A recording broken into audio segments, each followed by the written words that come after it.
All right, so this is my GeoSpring heat pump water heater.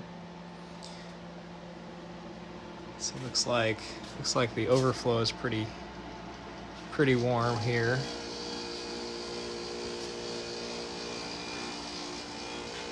There's the heat pump part. You can see don't have great insulation. Looks like the insulation on the pipe's not doing a great job.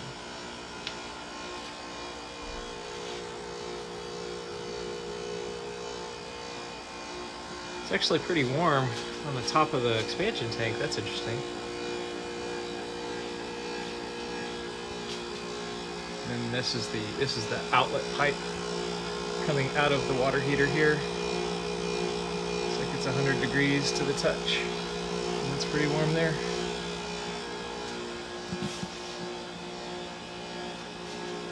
Guess that's not great insulation on the water heater either.